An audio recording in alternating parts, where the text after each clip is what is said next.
Nommé depuis un mois, mais installé, ça fait à peu près 2 semaines. Et j'ai un gouvernement, ça fait un peu plus d'une semaine et demie à peu près.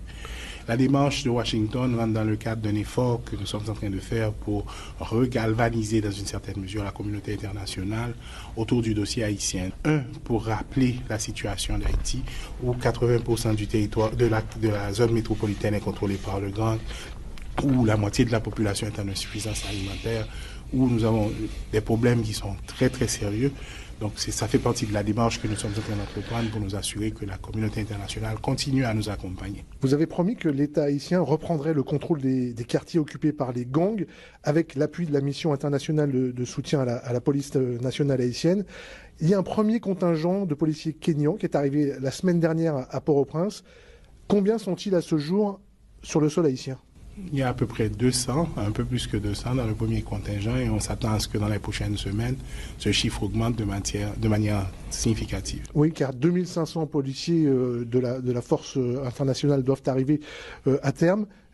Quand est-ce qu'elle sera au complet ?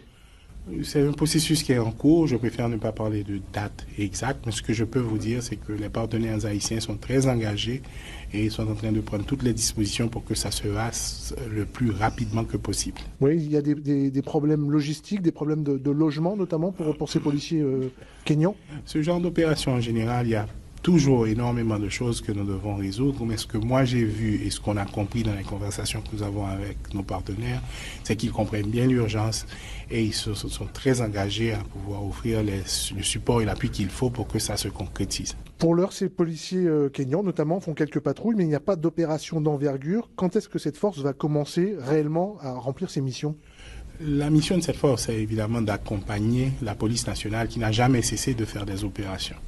Donc le lead dans la reprise de ces territoires qui sont aujourd'hui occupés par les gangs, ça sera toujours la police et l'armée d'Haïti. Donc c'est nous qui allons décider à quel moment, dans quel contexte et comment cet accompagnement sera nécessaire ou à une valeur ajoutée. Évidemment, nous allons discuter avec eux pour voir comment est-ce qu'ils vont pouvoir nous aider. 2500 hommes pour appuyer une police qui est en sous-effectif. En face, on estime qu'il y a plusieurs milliers de membres des gangs. Est-ce que c'est suffisamment dimensionné ? Je pense qu'il y a 3 considérations. La première, c'est que la sécurité, ce n'est pas seulement une affaire de police, c'est une intervention qui doit être beaucoup plus complète et le succès de l'opération ne peut que se matérialiser. La pérennité de l'intervention ne pourra se matérialiser que lorsqu'on aura pleinement réconcilié la police avec la communauté. Donc nous, quand on envisage les efforts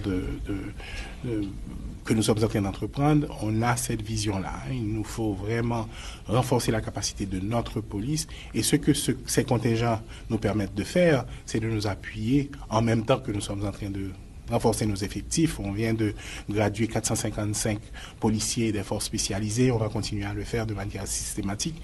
Donc, ce n'est pas une fin, l'accompagnement de la mission. C'est surtout, si vous voulez, un accompagnement bien spécifique et limité dans le temps, on l'espère, qui nous donne l'espace qu'il nous faut pour renforcer nos propres capacités. Est-ce que cette lenteur relative du déploiement de la mission internationale de soutien, est-ce que cette lenteur permet aux gangs de s'adapter, de voir comment s'adapter à la force qui va leur être opposée, tout simplement? Comme je vous disais tout à l'heure, la police nationale d'Haïti n'a jamais cessé de faire des interventions, n'a jamais cessé de protéger la population, évidemment avec les limitations que vous connaissez. Et donc, en ce sens, probablement, oui, je présume que les gangs sont en train de se positionner, mais ça, je ne sais pas.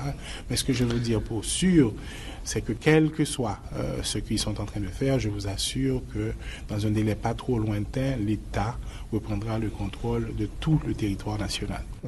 Jimmy Cherizier, c'est un puissant chef de gang qu'on appelle Barbecue.